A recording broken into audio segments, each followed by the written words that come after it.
Здравейте, казвам се Виктор Токов и днес ще направим на две лекции. Първото ще бъде введение в програмирането. Да, няма смисъл да говорим сега. Първото ще бъде введение в програмирането, а другото ще бъде за типове данни, променливи, как се съдържа паметта. Ще ги видим всички тези неща. Така. Ще направим първата програма, Hello World, на C#, ще видим какво представлява езика. Какво е компютърно програмиране? По дефиниция това е чрез инструкции да накараш компютъра да свърши някаква работа, но това е много просто казано.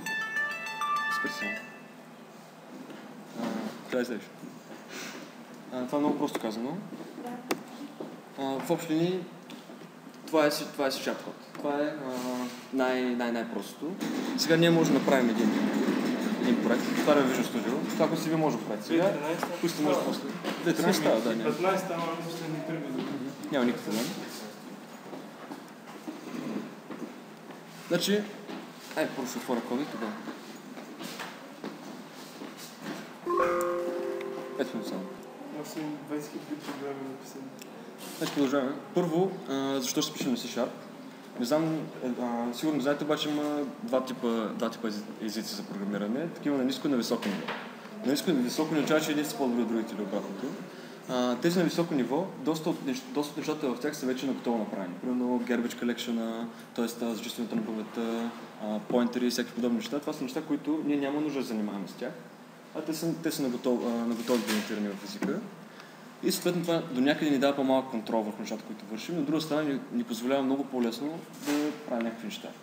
Докато на по-ниско ниво езиците, като C++, особено C, това са езици, които почти нищо не е наготово направено.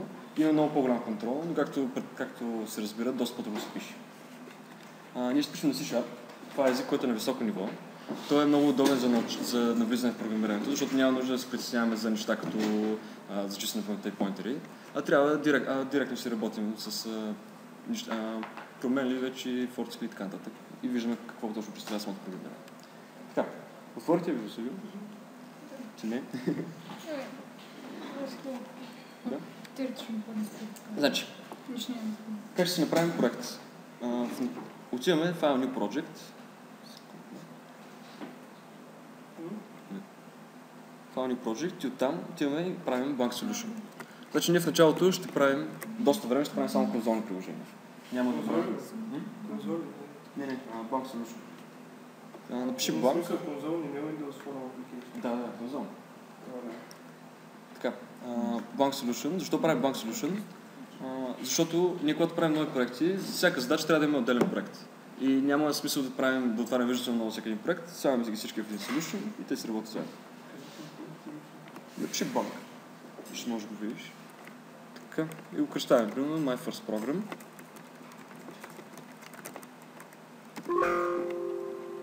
Вече има такъв тук. My First Program in School. Така, и ето вече има един solution. Отваряме, добавяме нов проект, Add New Project. И ето го Console Application C#, всички виждате.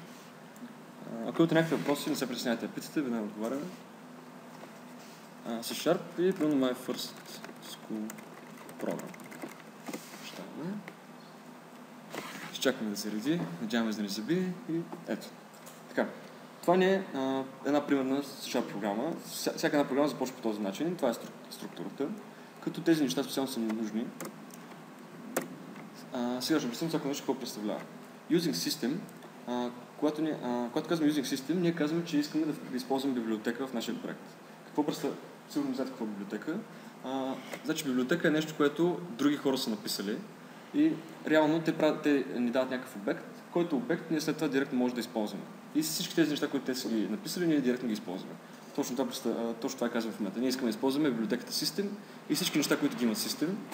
Ето примерно тук System, примерно console, console info, console всякакви такива неща. Те идват на готово и ние може да ги използваме, не да ги пишем от нулата. Не примерно за писане на един ред в конзолата, няма нужда ние да си го пишем самия, това е на готово направено. Така. Класа. Какво е класа? Това ще навлезем по-късно в тези неща, но накратко може да разбирате класовете като обекти, които после може да използвате по някакъв начин. Static Void Main. Това не е методът, където се стартира началната програма. Значи ние в началото няма да правим някакви нови методи и така нататък. В началото ще работим само в този main метод. И всяко нещо, което напишем, ще бъде само единствено в main метода, защото програмите ще бъдат достатъчно прости. Така. Namespace може да си го представите като начин да правим библиотеки, т.е. ние като напишем вече MyFirstSchool Program, тук като направим някакви класове, после някой друг, като реферира нашия проект, може да използва MyFirstSchool Program и да казва вече обекти вътре в него. Така, това е в общи линии. Сега може да напишем първото си порценично конзолата, което ще бъде Hello World.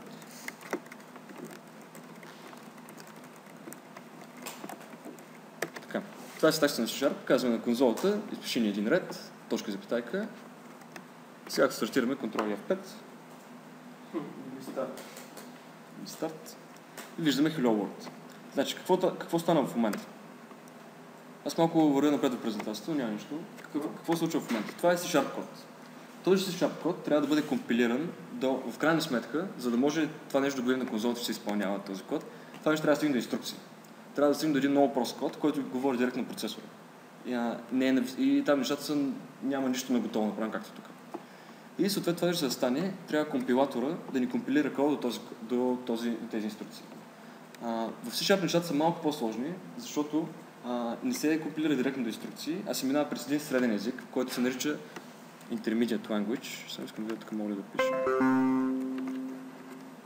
Добре. Зумите съм си го изключил, няма нищо. Значи, това се нарича един Intermediate Language, който при компилация на кода, ако ние сега му кажем на този код само да се компилира, или само да се билдни, значи казвам up to date, това е защото вече не го компилира веднъж.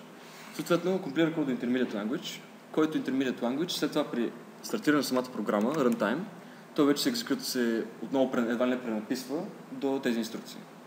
Цялото това нещо се прави от .NET Framework и от C#, и Execution Engine.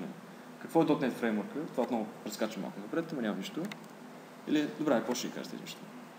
До тук всичко ясно е? Няма не. Ако нещо, казвайте, така. Продължаваме напред.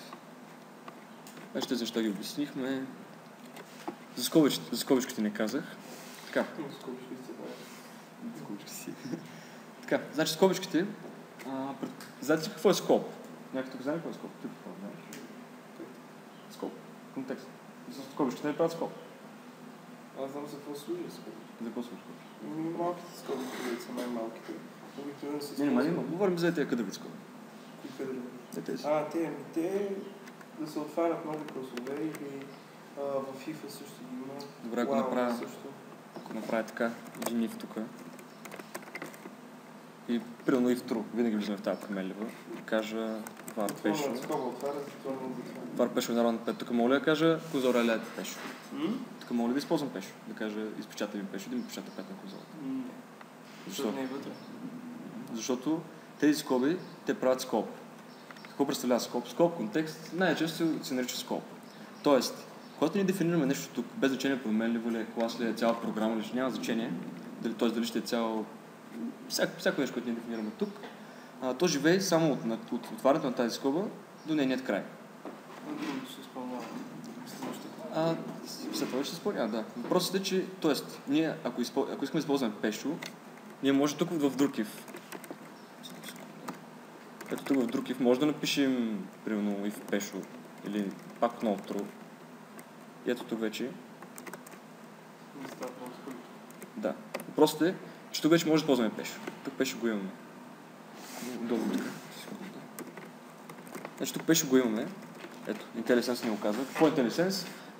Това е auto-completion. Директно ни помага ни, едва ли не предполага ни какво искаме да напишем. И сега като IntelliSense вече ми го допълва. Това е страшно полезно, спестява много време и ще научите да го използвате. Така. И съответно, сега ние може да използваме pesho, като стартирам, изпечатваме 5. Предполагам, if-ове, кой не знае какво е if тук? Вие двете, добре. Така. Какво е if? Това е малко за напред, ама няма проблем да го обясним сега.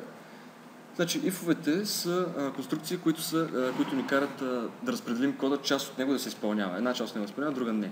На база на някакви параметри, които вкарваме, като тези параметри обикновено са boolean тип, това отново boolean тип, не знаете какво е, true или false. Тоест, ние слагаме някакъв expression тук, който там може да не е true, може да е 5 по-малко ли от 6, по-голямо ли от 6. И реално сега тук, ако натиснем Ctrl F5, секунда.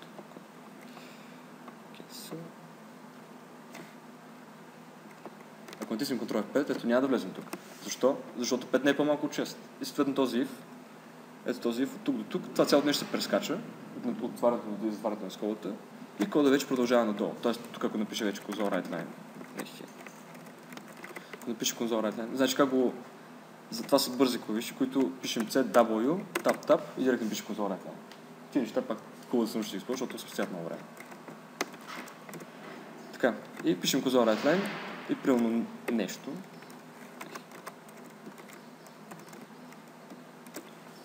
Нещи. И ето, изписваме го, въпреки че докато този код отгоре вече не се изпълнява. Ако обаче го обърнем и го направим по-малко, или пък равно, сложим 5. Какво ще изпечата? 5 и нести. Точно така. 5 и нести. Съответно, обаче, така, предполагам, че разбрахте горе-долу какво представлявате в видите. Идеята ми беше, сега този пеш може да го използваме тук, защото ние когато сме го дефинирали тук и тук, ние сме в скопа на тези скобички. Но извън тях, ако искаме да използваме пешо, ето тук, искаме да печатаме. Ето, интересен съобщение не го намира. И след това сега, като се питам да стартирам, ми казва, има някакви грешки. Сега ще ми каже, казва ми, пешо не съществува в текущия контекст, което точно означава, че няма дефиниран пешо. Това е все едно тук да отида и да напиша така и да очаквам нещо да проработи. Някак, защото не съм го дефинирал. Ако го дефинирам това нещо тук отгоре, вече ще може да работи.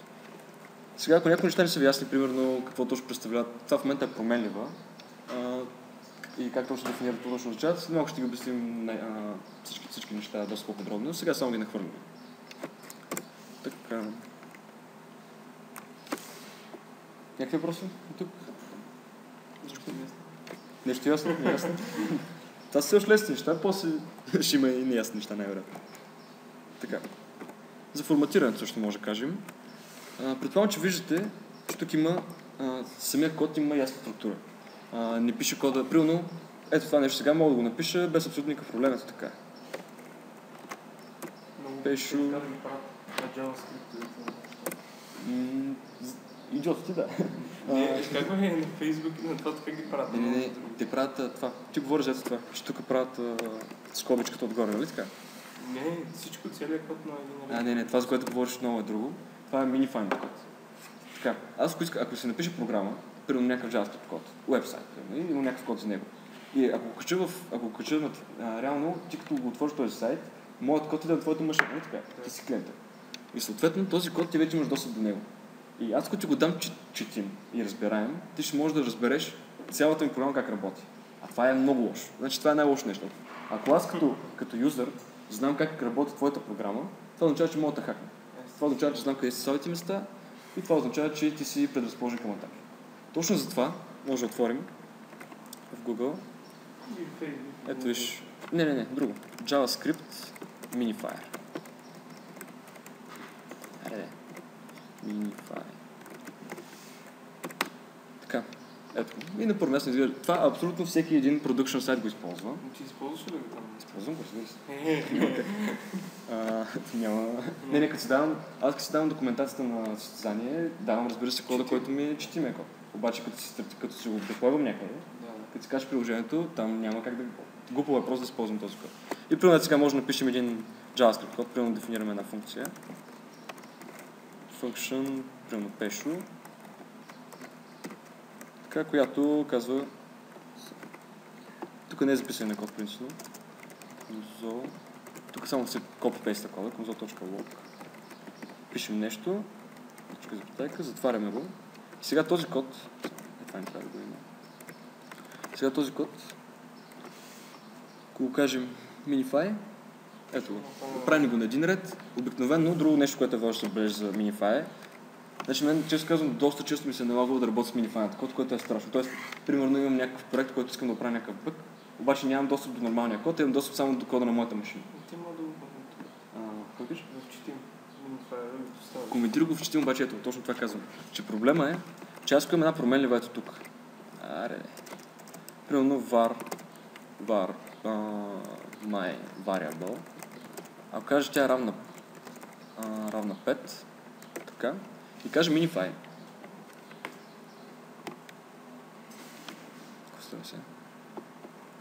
Чакай.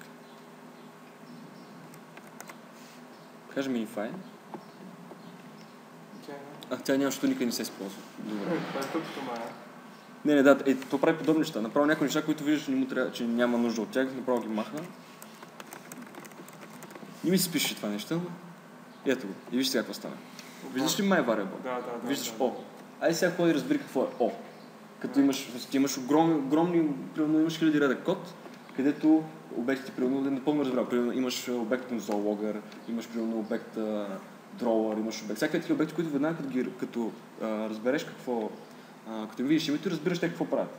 Обаче като видиш O, какво разбираш? Нищо. Това е на minify. Якото. И това е, че някой вече така след става по-защита. И затова кажеш, затова на тебе че се струва, че Facebook пише тъп код. Не, 100% няма. Да. И техните са някакви такива. Тяхните точно е това, да. 3-4. Това е minify. Повярвай ми, техният код няма нищо общо така, когато го видиш. Истинския код. Така. Това беше малко отклонение. Полезно, надявам се. Така. Защо е важно да пишем форматиран код? Тоест, за компютъра няма никакво значение дали ще напише кода така. Дали тук това ще го направя сам, дали няма да има никакви интервали абсолютно никъде. Няма никакво пук. Той си го компилира, този код изпълнява си го, никакво значение. Нито има някакво забавяне, абсолютно никаква разлика. Въпросът е, че когато ние пишем код, ние не го пишем само за себе си, а го пишем и за други хора. Пишем го заедно с други хора и най-често се налага така, че този код, който ние сме написали, да се използва други хора, да бъде променен и съответно, когато ние напишем код по този начин, някой друг като той след мене и като го види това, не само първо ще ме изпсува, после ще каже на шефа ми да ме изгони и след това ще го пренапише цялото. Защото това в момента е някакъв балвоч. Съответно, и другото, което е, да кажем, че работим сами, отново. Но аз мога да кажа, аз работя сам, какво ми пука за форматиране, всичко си го правя както ми падне, както ми е удобно на мен. Да, ама като го отворя, този код аз от 5 месеца, като съм забрал, че тази програма въобще съществува и като се опитам да го прочета, отново въобще няма разбира за какво става въпрос. Затова е важно да се форматирате кода. Ctrl-KD форматира кода, колкото... Кой е контрол? Ctrl-KD. Ето. Доколкото е възможно, форматира кода. Има някои неща, които виждате не се сеща, но поне главната структура е правилна. Значи ние бъдеще говорим точно как се форматира кода, ясни правила. Това са много важни неща, които като отидете на работа, може да сте най-гениалният програмист, да знаете най-хубавите алгоритми в света. Ако отидете и напишете, не знаете как се форматирате кода, те ще ви изгледат като и направо се тръгваш. Така. Това беше за форматирането. Какво е C#? Вече го обяснихме. Хубавото на C# е, както казах, език на високо ниво, много е силен, бързо се изпълнява, използва се. Това е един от най-използваните си в света. И след ако после търсите работа, това е място, където със сигурност има страшно много възможности с него. Има много технологии написани на него, така че комюнитито е огромно отново. Ако имате проблем, защото сега пълна на работа, аз работя с една технология, която ние сме сигурно 1000 човек комюнити в света, така, към 20 000 човека са в света комюнити, което е супер малко. И аз като имам някакъв проблем и пиша какъв този проблем и няма кой да ми отговори, няма кой да ми помогне, което е лошо. Защото в днешно време повечето програмисти са knowledge се шерва, няма такова нещо, като аз знам. Stack Overflow. Да, Stack Overflow, точно така. Какво е Stack Overflow? Това е сайт, който... Аз там писах и ми отговориха на третата минута. Да, бе, те там.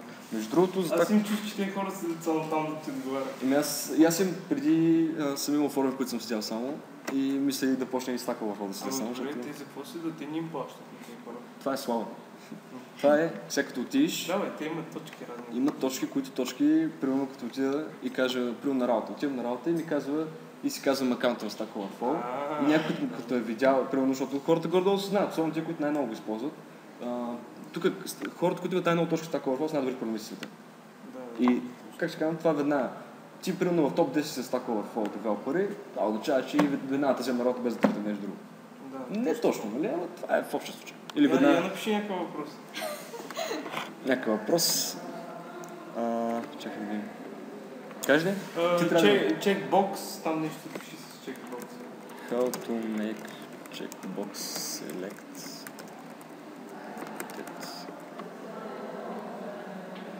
Така, това е доста... Ето го. Не, дай на C#, те са ще седят на всички. Не ще има checkbox. Не, примерно нещо ще има ето го. Давай, да. Ето го, има някакъв въпрос. някой пита нещо и след това веднага му се отговаря. Има някакъв въпрос, показва някакъв код, ето го, отговаря, 260 човека са казали, че това е правилно, значи аз мога да му отговоря без проблем и използвам този код вече на готов при мен. Виж в среща с това, ще го видите, няма сега смисъл да го коментираме толкова. C# се ръдва на .NET фреймворка. Какво е .NET? .NET е на Microsoft целият фреймворк, който се разработва. Съответно, там има езици като C#, Visual Basic, F#, всякакви други. C++ има също така. .NET е реално нещо, което ни рънва един C# език, той го компилира до Intermediate Language, за който говорим, после CLR го компилира пък до инструкции. Това са тези неща, ще говорим в подробности. И то е нещо, което ни позволява още да стартираме кода и да го изпълняваме на компютъра. Ще използвам Visual Studio, това казва се IDE. Ако някой не знае какво е IDE, сега не знам точно как беше съкръщението, нещо, development, няма значение. Идеята на IDE-то е Visual Studio. Това е среда за разработка на код. Тя ни дава auto-completion, дава ни дебъг на код, примерно ето. Аз сега мога да сложа един дебъгър тук. Казвам F5. Това е... Няма го в Dev C++. Чакай. Ти не дебъгваш код? Не дебъгваш код? Не. Лошо. Що? Ами, не можеш да се програмиш без да дебъгваш код. Не може да си? Не можеш да се програмиш. Ще се научиш. Така, ако натиснем F5, спираме ето тук. Програмата спира точно ето тук. И съответно ние можем да имаме точно в този момент какви са стойности на всяка една променя. Виждам, че пеше 5. Сега при нас е лесно да разберем, че пеше 5. Обаче, ако имаме някакъв рекурсивен алгоритъм, който е направил хиляди сметки... Как го спра това? Слагаш дебъгъра и само F5, не контрол F5. Да. Как го слушай това дебъгър? Цъкаш тук. Аз имам цъкнем дебъгър. Ето го стана. Да. И съответно изпираме там. И това страшно, повярвайте ми, да откриеш някакъв бъг в програмирането е много трудно. Има случаи, където направо много обикновено така ми става, когато има грешка. Може да нямаш грешка и пак да... Дебъгъра, не ми се случило да дебъгвам точно някакъв рекурсивен алгоритъм, едно с друго и всяка стъпка на програмата да не изпълнявам цялата програма наведнъж да гледам резултата, а по време програмата стъпка по стъпка и пак е трудно, дори така понякога е трудно да разбереш как върви кода. А пък ако това не го правиш, си загинал в някакви пост. Значи аз какво правя, защото не го знае какво да дебъгър и слагам един меседжбокс. Печаташ на конзолата, примерно, или... И меседжбокс и ми дава някакви това е такъв баланския начин за дебъгване, като нямаш тези толкова. Да, това е другия вариант, но не е много. Не е пропорчен. Не е пропорчен, защото ако имаш много големи итерации, ти срещаш, че няма да ги видиш наведнъж, ще видиш само един огромен много полета, които можеш пак да се изгубиш, да не разбереш. А това разбираш точно къде минава, примерно виждаш в кой метод влиза, дали се изпълнява нещо и така. Да. Visual Studio е много страшно мощен тул, който е и страшно скъп съответно. За нашите цели обаче въобще няма да се не може да стигнем до патентните неща. И още това използваме. Така. MSDN е... По-ще го покажа. Това е общо документацията на .NET и на Microsoft. Там има абсолютно всичко. Не абсолютно всичко, но по-ще го видим. Така, първата програма направихме. Обясним какво е .NET фреймворка. Какво включва .NET фреймворка? Всички тези неща. Най-отгоре са езиците за програмиране. Ето, J#, F#, PHP, всички тези езици може да се програмират на Visual Studio. Като най-добре интегрирани C#, Visual Basic, F#, това са езици, на които Microsoft много използва. Като Visual Basic и C# са езици на Microsoft. И се поддържат от тях, те си правят конвенциите и правят всичко.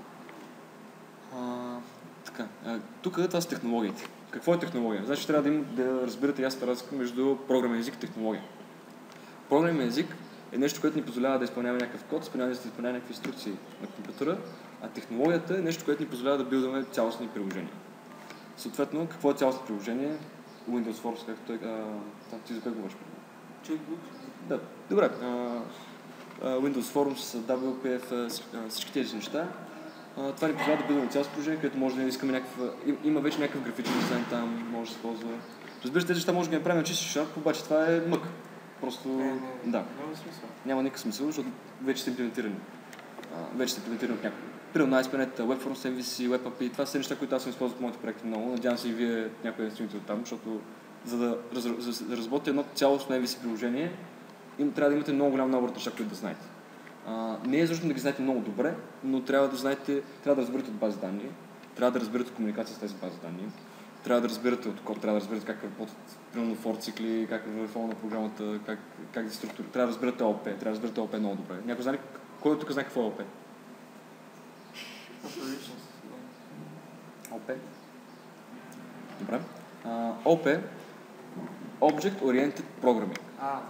Това е нещо, което ние ще използваме страшно много. Не страшно много, ние това ще правим. Сега примерно първия месец-два, все още няма да видите какво точно представлява ОП-то, но след това започваме да го учим много сериозно и така се пише кода по света. Има и други възможности за писане на код. Искам само... Има случаи форми да те обясняват разликата между ОП и други стария метод. Стария метод сега, примерно, сигурно говори за функционален начин на програмиране. Да, примерно Haskell е функционален език. Там няма... Разликата между функционалните езици и ОП езиците, като C#, C++, C, разликата е, че ООП-то има state, има някакъв текущ state. Кой е текущ state? Какво разберете по state, като ви кажа? Състояние. Добре, много разговор и правилен. Така, състояние, т.е. имаме, примерно, аз като юзър съм цъкнал някакви бутончета, написал нещо в някаква форма, това нещо се пази в паметта и се пази в някакъв state на някакъв обект. И по този начин работи ОП-то. Някакви неща ги има като property, като променливи, които се пазват в паметта. Докато в функционалното програмиране, там нямаме никакъв стейт. Там има само функции, които извикват една друга. Яко. Много по-трудно се пише. Не много по-трудно, като му стигне по-трудно. В началото концепцията е малко по-сложна, но е доста мощно. Защото това нещо, ти така като имаш някакъв проблем, като няма стейт, няма как да се... Няма как да объркаш нещо, разбираш? Защото ти виждаш, програмата започва, програмата от... Искам да си... Една секунда си. Помиша съм го. Добре, стартирахме си Zoom, което е важно. И докъде бяхме стигнали? Така. Общо това е. Това е за технологиите. Ето тук вече. Това са WCF и WWF. WWF не знам какво е, сигурно е по-стара версия на WCF, обаче WCF е отново технология за правене на сервизи. Това са неща, които въобще не ви трябват. ADO.NET, Anti-Framework, LinkU. Това вече са неща, които са не технологии, а по-скоро са библиотеки, които ни помагат да си вършим някаква работа. Примерно ADO.NET и Anti-Framework страшно ни помагат за комуникация с базата. LinkU ни помага за итерация на всякакви колекции и работа с тях. XML е нещо важно, което ще бъдеще ще да разберете какво представлява, но най-накратко това е начин за представяне на данни. Като какво представлява, той е някакви... Да, добре, няма значение сега това. CLR. Какво е CLR?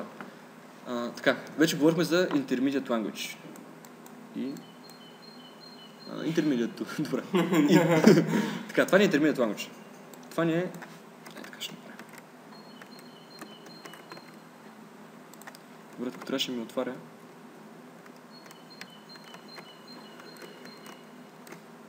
Добре. Имаме C#. Така. Имаме C#. При компилация на код, този C# от компилатора, той се билдва до Intermediate Language. EL. Така. И след това, при execution на код, когато искаме да стартираме кода, runtime, какво е runtime? Значи трябва да разбирате ясната разлика между runtime и между компилиран код. Компилиран код е код, който преди стартиране на програмата се компилира или до инструкции, или до този Intermediate Language, в зависимост от езика. Това се прави при компилация, откриват се грешки при компилация и съответно след това, като се открият тези грешки могат да се оправят и така. Те обикновено са синтетични. Да, синтетични грешки, няма да ти открие, примерно, че си объркал алгоритъм или нещо. Защото в runtime повечето пъти грешките са... Runtime грешки не се откриват. Как бе? Може да има грешки. Говориш... Логическа. Да, може примерно някаква променлива да вземе някаква нова стойност, която после да умножаваш по нея, да получиш примерно infinity и всякакви такива глупости. Да, правилно. И това е разликата между компилиран код и runtime и че вече runtime нещата се изпълняват по време на състояние на програмата. Тоест, програмата вече се е стартирала, това е runtime. Програмата се компилира, не е стартирана, това е compilation time. Така. Когато компилиран код е спрял до Intermediate Language, След това, когато стартираме този код, т.е. и вече този intermediate language, използвайки CLR, което е Common Language Runtime, CLR. CLR е нещо, което, ето го Common Language Runtime, да го пише. Това е нещо, което не бива някакъв език до инструкции. И това нещо го прави Runtime. И това вече отива до инструкции. И така. Това е в общи линии. И вече операционната система се оправи с тези инструкции да кажат на процесора точно да мръдне там нещо в платките и така. Няма значение. Там вече не сме толкова запознати. Така, CLR вече го описахме. Така, това са ненужни неща. Дебъгника вече го показахме, че има дебъгър, горе-долу как работи. Тези неща в последствие, като аз ще решавам някакви задачи пред вас, които задачи ще видим как трябва да работи с тях, как точно как се дебъгват някакви неща и така нататък. Така, тия неща ги говорихме, продължаваме. Това го направихме Bank Solution, MSDN. MSDN. Примерно, какво искам? Имам някакъв въпрос за C#. Примерно, generic methods in C#. Това е нещо малко по-напреднало, но искам да разбера какво е generic method. Чул съм от някой, сторил ми се яко, то наистина много яко. И ето, на първо място ми взе MSDN. Отварям generic. Аз тук никога нищо не разбирам. И аз. Не, разбирам някакво. Общо това го използвам, като ми трябват някакви екзампли. Примерно има нещо сложно, което правя, идвам тук, виждам на готово това. Stack Overflow е по-добре. Stack Overflow е по-добре, защото хората го обясняват. Тук не знам, аз често казвам, често съм се обърквал. Тук но има и понякога, когато ти трябва да имаш deep understanding в нещата, това нещо е, това вече ти помага. Защото, както виждаш, тук не е просто да ми казват ми generic методи, които могат да приемат всякакъв тип и могат да вършат всякакъв тип и да работят всякакви данни, а ми казват, нали, различни типове, дават ми различни екзампли, виж колко неща само за това нещо. Затова е добре. Не се тъпите този helpful. Да, аз никога не съм отговарял, даже не съм... Добре. Не ти го дава, не го ли виждате, той ще изби очите. Но. Нула. Така. Това е за MSDN, няма нещо интересно, често казано. Въпроси. Нещо ясно, нещо неясно. Как ви стори първата лекция, някои неща, със сигурност сте разбрали някои неща и дайте само да имате обща представа. Да не си мислите, че примерно този C# код се слага на, не знам, в паметта и оттам директно се споменава процесора и да не знаете какво се случва, а поне горе-долу как нещата, как има самия flow. Горе-долу трябва да се стане ясно неща. Така. Въпроси? Чакам. Не струмуйте. Няма. Само C# ще пише. Да. Не. Зависи. Зависи къде стигне. Защото трябва да зависи на вас какво е интересно. Значи, ние има хиляди неща, които може да учим. Може да задълбаем, има хиляди неща, които може да задълбаем. Сега тук мога да... Добре, ще записвам. Има много неща, които може да задълбаем. Може да задълбаем в алгоритми. Може да задълбаем в бази данни. Може да задълбаем в веб програмиране. Може да задълбаем в... Какво става? Java. Java не. Java е противника на C# и тук не харесваме Java. Само да кажа какво са. Java е страшно готин език, обаче реално ако знаете C#, може да кажа, че знаете и Java. Напълно срок да го кажам. Може в рамките на един месец от C# да минете на Java и да сте супер конкурентни, както сте на C#, ако сте добре на C#. И т.е. за повечето езици е така, но специално за Java и C# това са езици, и двата езика са на високо ниво, и двата езика са много идентични, имат идентични технологии, така че няма да имат някакви големи проблеми с тях. Другото нещо, което може да добавим, което може да ви е много интересно, а може и да го намразите от първ поглед, това е JavaScript. JavaScript е на много хора, някои хора не им харесва, да им харесва, но това е нещо, което навлиза в света и в момента е най-използван. Най-използван език в света. Те са различни неща. Значи, трябва да разбирате разликата между PHP и JavaScript. Така. Какво е PHP? PHP е Server Scripting Language. Първо, трябва да разбирате разликата между Scripting Language и OOP Language. И няма значение. Така. Scripting Language, това е език, който е на база на скриптове, който е динамичен, няма, примерно тук, в C#. Какво е динамичен език? И какво е... Така, този var не го гледайте за сега. Аз не мога да кажа на тази някаква се променлива int, сега малко ще обърка с този var, обаче този var Присно в C-Sharp няма такова нещо като var. Примерно var Pesho е равно на 5. Защото това нещо е възможно, т.е. var какво ни казва тук, аз искам да дефинирам променлива от всякакъв тип. Обаче, как така? В C-Sharp аз дефинирам променлива от всякакъв тип. Това не е възможно, защото C-Sharp е строго типизиран език. Какво означава строго типизиран език? Това означава, че ние не може на някаква си променлива, не може да зададем всякаква стойност. Ние може да зададем само стойността, която сме казали, че тя ще има. Тоест, сега, защо тук това работи? Защото 5, компилатор автоматично на C-Sharp, защото е умен, автоматично вижда много. Той вижда 5, вижда integer. Кой знае какво е integer тук? Само? Целите. Да, добре. Малко избързвам, няма нищо. Така. Какво е integer? Това е целочислен тип. Съответно, аз за да използвам променливо от тип integer, трябва да кажа int. Обаче... Не написам double, примерно. И няма да... Не, всъщност Double. double ще стане, ма string няма да стане. String няма да стане, да. Double става, обаче int, ако кажа int 5.5, примерно, няма да стане. Добре, ти неща ще говоря след малко. Точно от следващата лекция за това. Така. Аз трябва да кажа, че тази променлива тип int няма да стане int. Няма как. Обаче, ако кажа var, реално при компилация на кода, компилатора минава и това нещо го заменя с int. Защото вижда, че това е int. Това е. И така, и затова това нещо може да обърка. Ако ми дали 5 като стоеност само var. Няма как да стане. Ето, var Pesho. Няма да се компилира. Да. Ето, казва ни, че не сме казали може би initialize. Обаче, ако кажа int Pesho, тогава вече то знае какъв тип си и няма проблем. Да. Да, просто някаква много. Специално с C# няма да ни даде го. Добре, ти ще го кажа. Това е в общи линии. Докато в JavaScript тук мога да кажа. Даже там няма вътрешно има някакви типове, но външно казвам var, тук мога да му подам string, мога да подам някакъв обект, някакъв бабош, това въобще не го интересува какво се случва. Което води до много грешки. Води до, ако ние не си използваме променли правилно, ако не си ги дефинираме както трябва, може нещо, което началото е било обект, после минало през число. А в JavaScript няма ли такива интеджери и стрингове? Използват те са вътрешно.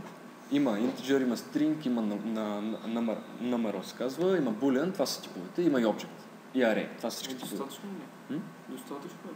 Напълно достатъчно, да. Защото ти, примерно, object може да е всичко. Ти точно може да направиш всичко. От number, който е, може да направиш всякакъв тип числа. Реални числа, цели числа, няма значение. Обаче отново има грешки. Ще ги говорим неща. Така, какво има предвид? Може да добавим или в C# или в JavaScript. Най-добре, общо аз почти не познавам, примерно там на работа, които съм правил, няма човек, който да не разбира от един сървърен език, примерно PHP, или C# или Java, и да не разбира поне малко от JavaScript, ако пишеш web. Защото JavaScript, особено в web, затова е най-използвания език. Примерно, повечето хора не пишат само на JavaScript, те пишат примерно C#, обаче като пишат нещо, те използват и JavaScript. И затова той и така всеки, който искаш, не искаш да използва и JavaScript, и затова той става много използван. Ако стане интересен в бъдеще, може и него да задълбаем. И въпросът е вече, значи аз мисля да ви покажа няколко неща и вече да кажеш какво е интересно. Ще може да учим алгоритми. Там също може да задълбаваме страшно много, но за там ще трябва преди това да минем няколко неща първо, да разберем, примерно поне трябва да минем няколко неща. Трябва да минем поне да разберем какво е OP, да има някакъв basic knowledge, за да може да си ги използваме, да имплементираме тези алгоритми. И защото... Добре, това са пак неща напред. Примерно ще ви питам след месец-два какво искате. Това ли да учим, това ли да учим, това ли да задълбаваме и даваме натам. Има вариант да учим и всичко, но това трябва да ви давам бая трябва да ви гърша това нещо и трябва да вървим много бързо.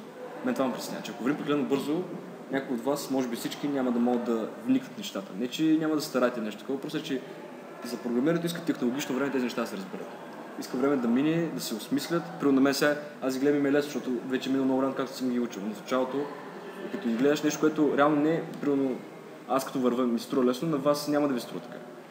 И с времето няма, и ако тръгна много бързо да говоря, много бързо минавам през нещата, мога да ви изгубя. И вие да се изгубите, и това не е добре. Особено в началото мисля да ги караме малко по-бавно нещата, на основите да минем хубаво, поне до масиви трябва нещата да се обезят много хубаво, да имате хубав basic knowledge върху нещата и вече може да накажем. Така, окей? 5 минути почивка. Само.